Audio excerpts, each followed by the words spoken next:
이야, 10년이 지난 스마트폰인데 지금 스마트폰보다 더 멋있다니. 그 찐따 같은 LG가 맞냐? 진짜 LG는 전설. Thank you.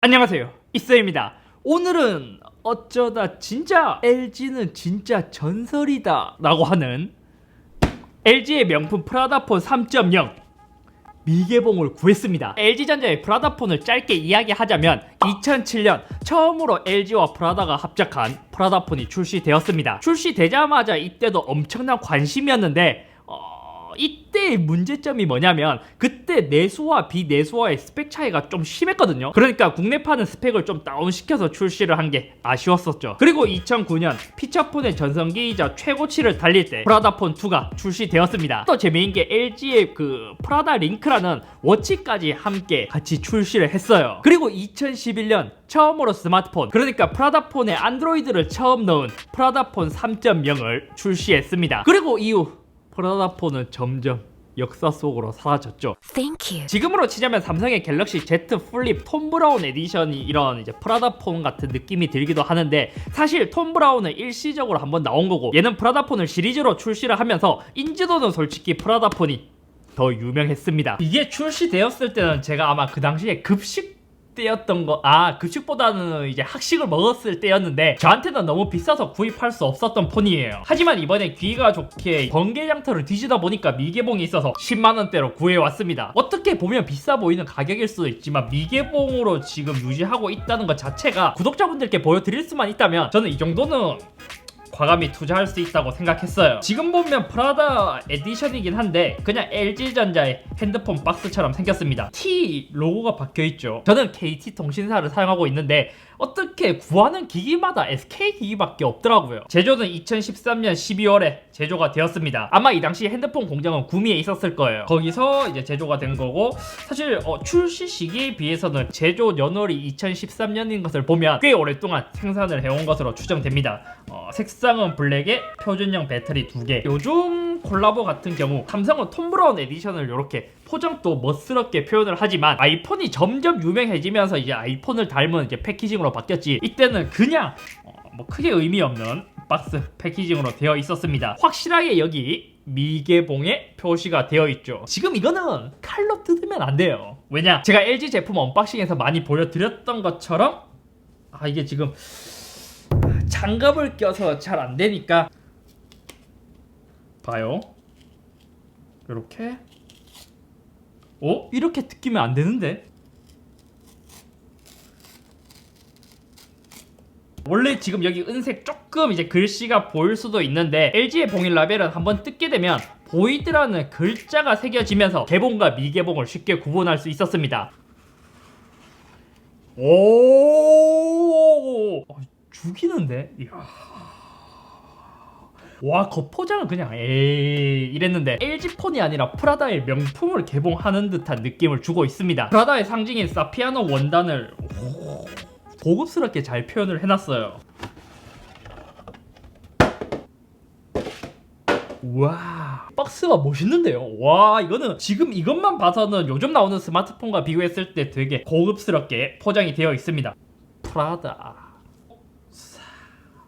열게 되면 지금으로부터 거의 한 9년, 10년 정도 지난 스마트폰을 개봉했다고 쳤을 때 되게 패키징이 고급스럽게 되어 있습니다. 이렇게 잡아당기는 방식으로 무게도 진짜 엄청 가볍고, 여기 있는 벨벳 요거를 드러내면 얘는 후기형 모델이다 보니까 처음에 2.3 진저브레드로 출시를 했는데 계속 업데이트를 하면서 4.0 아이스크림 샌드위치까지 업데이트를 해줬어요. 아이스크림 샌드위치 버전에 간단 사용 설명서가 들어있고, 요것도 야, 이거 진짜 LG답지가 않다.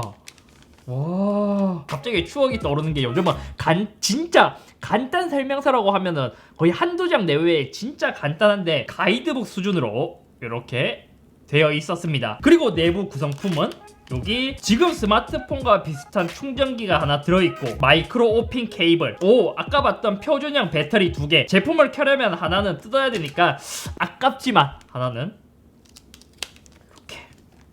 와 진짜 패키징이 미쳤다. 표준형 배터리 하나를 꺼냈고 이때는 탈착식 배터리가 기본이었다 보니까 여분의 배터리는 따로 충전할 수 있도록 이런 충전 가이드도 함께 제공을 해줬던 게 기본이에요. 그리고 마지막으로 와 제가 이걸 들어보지 않아서 성능은 어떨지 모르겠지만 디자인 하나는 진짜 기가 막히는데요. 아마 이때 쿼드비트를 기반으로 만들었을 것 같은데 프라다 이어폰 와 이거 봐요. 와 이어폰에 와 제네시스에서 기어봉을 돌리는 것 같은 그러한 소재로 이렇게 되어 있고 이어팁이 있고 오 프라다 야 진짜 이 구성품만 본다면 프라다 전용 액세서리까지 만들어져 있습니다. 또 내부에는 아무것도 없습니다. 비닐로 포장이 되어 있고 가이드 없이 그냥 대충 이렇게 던져져 있는 것은 옛날 스타일이지만 지금 뜯어도 고급스럽다고 느낄 정도로 패키징이 미쳤습니다. 특히 번들 이어폰이 와 퀄리티가 프라다폰의 진가는 다른 것보다 뒷면에 있어요. 스티커를 제거하면 와우 이 로고도 빛에 따라서 반짝이는 게 와 프라다의 상징인 사피아노 원단 질감으로 되어 있습니다. 사피아노 원단은 송아지 가죽 위에 빗살 무늬를 넣고 광택을 넣어서 완성시킨 거예요. 그것을 LG에서는 3D로 스캐너를 하고 레이저 기계로 정밀하게 가공해서 배터리 커버에 적용했다고 합니다. 그래서 지금 그냥 보면 박스에서도 느꼈던 것처럼 그냥 손으로 잡았을 때 뒷면의 소재는 프라다 가방이나 지갑을 만지는 것 같은 느낌이 듭니다. 같은 느낌이라고 했잖아요. 진짜 가죽이 아니라 플라스틱으로 구현을 한 거예요. 그래서 그냥 외관으로 이제 눈으로 봤을 때는 프라다 가방이나 지갑 같은 느낌이 드는데 실제로 만져보면 플라스틱에 이러한 무늬를 넣은 것이에요. 어떻게 보면 이것을 잘 만들었다라고도 볼 수 있어요. 조금 더 자세히 보자면 이 패턴이 일정하지 않고 가죽의 느낌이 나도록 뒷면은 기가 막히게 잘 만들었습니다. 가죽이 아닌 플라스틱이 아쉽긴 하지만 이것도 단가 때문일 수도 있고 조금 아쉬운 점은 여기 중앙에 보면 SKT의 T 로고가 있어요. LG 로고는 프라다와 콜라보 했으니까 그나마 같이 넣어줘도 괜찮다라고 생각하지만 T 로고는 이 고급스러움에 그냥 귀여운 모양의 T거든요. 통신사 로고가 박혀 있습니다. 그래서 찾아보니까 일본판은 통신사 로고 그리고 LG 로고를 모두 제거하고 프라다 로고만 새겨서 뒷판 커버를 만들었다고 합니다. 한국에서는 진짜 통신사 와 얘네들 진짜 이렇게 고급스러운 폰에 굳이 통신사 로고를 넣어야 했나? 아무튼 이렇게 하고 추후에 LG가 LG G4에서 후면에 가죽 소재를 적용했었죠. 그리고 여기 또 보면 지금 이게 스피커 구멍인데 이 당시에 LG 폰들이 후면에 스피커를 많이 탑재를 했어요. 근데 이게 사실 좀 별로 좋지가 않은 이유가 뭐냐? 봐요. 손으로 잡았을 때 이렇게 잡게 되면 스피커 구멍을 가려버리게 됩니다. 저도 LG 바였는데 스피커의 위치는 진짜 용납할 수 없었습니다. 지금 발견한 게 오래되어서 그럴지는 모르겠지만 스피커 쪽에 마감이 조금 일어난 모습을 볼 수 있죠. 프레임은 금속처럼 보이지만 실제로는 플라스틱에 블랙톤의 크롬을 도금해서 되게 고급스럽게 표현을 했습니다. 이후에 많은 스마트폰들이 알루미늄이나 스테인리스 소재를 사용하면서 더욱 고급스럽게 표현을 했어요. 지금과 마찬가지로 볼륨 업다운이 있고 상단에 이어폰, 마이크 그리고 여기 USB 마크가 있으면서 동그랗게 표현이 되어 있어요. 프라다폰을 만들면서 어느 정도의 디자인 철학이 있었던 거죠. 전체적으로 동글동글한 공유를 줬고 이 버튼부 이런 이제 이어폰 단자처럼 구멍은 모두 동그랗게 금속의 느낌이 나도록 디자인을 했습니다. 그리고 USB를 연결할 때는 이렇게 슬롯을 열면 마이크로 오핀 단자가 나오고 사용하지 않을 때는 이렇게 닫아서 이거는 지금 봐도 디자인을 너무 잘했습니다. 배터리 커버와 프레임 사이에 타공된 디자인도 진짜 섬세하게 디자인을 잘했다. 전원 버튼 그리고 요즘 폰에서는 흔치 않은 여기 뭐 하나가 있는데 이것은 여보세요? 전화기 안테나가 아니라 DMB 안테나입니다. 이후에 이어폰을 연결해서 안테나로 쓰는 방식으로 점점 바뀌어갔어요. 오른쪽은 아무것도 없고 하단에 이거는 버튼 같아 보이진 않는데 여기도 동그랗게 금속 소재의 느낌이 나도록 양끝에 디자인을 했습니다. 배터리 커버는 이 당시에도 NFC를 지원했고 마이크로 SD와 유심을 넣을 수 있는 슬롯도 있습니다. 그리고 배터리는 이렇게 넣어서 배터리 커버를 닫아서 전원을 켜면 와 이야 멋있다. 상단 프라다 로고도 여기도 빛에 따라서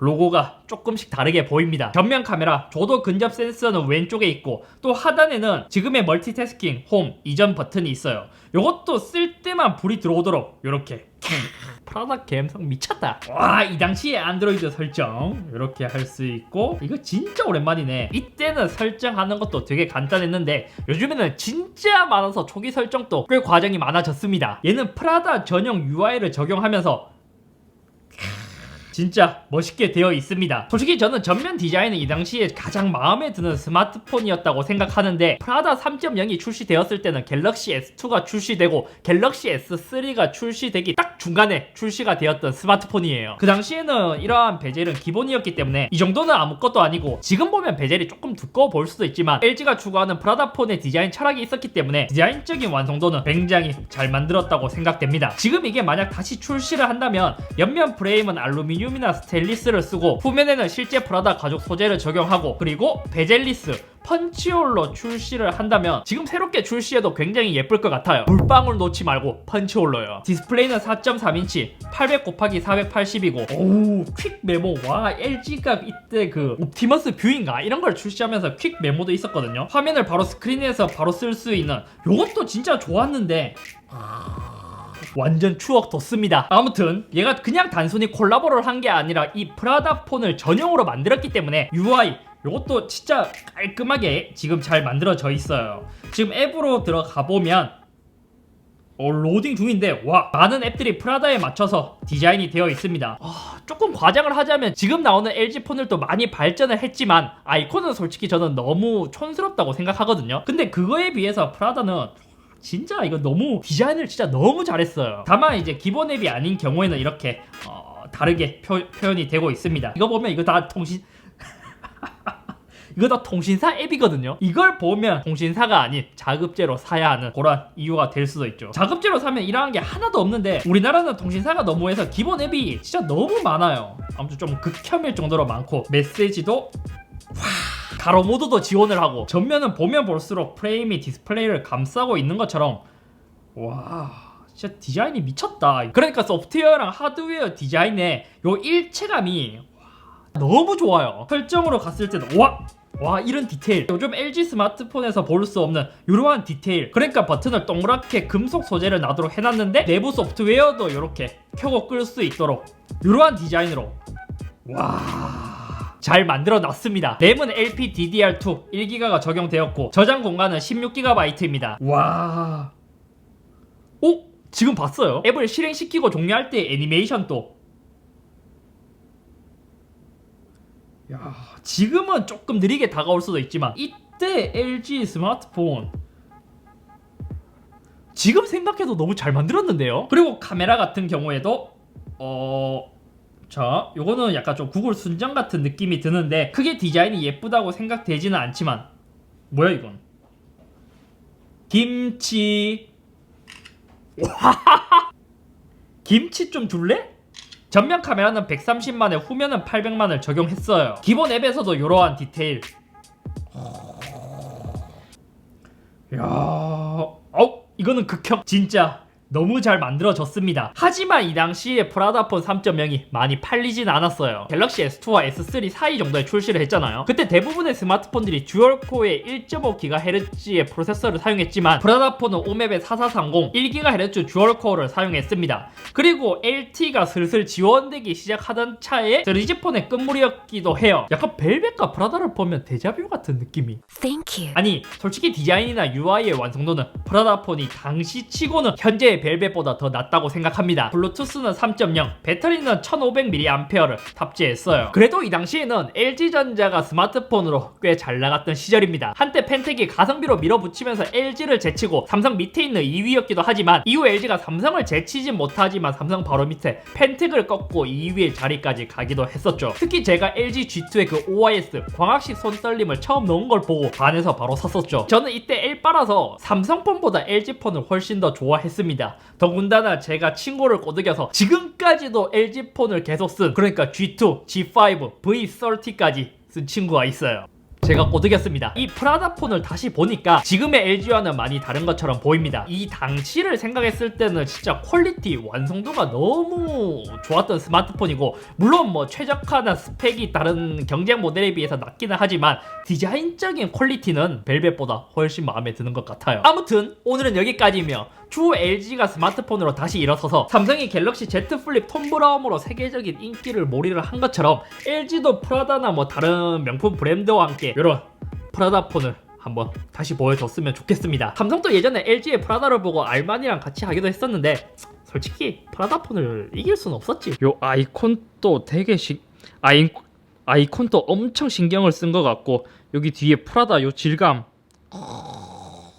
이 당시에는 솔직히 이거를 이길 수 있는 디자인 저는 폰이 없었을걸요?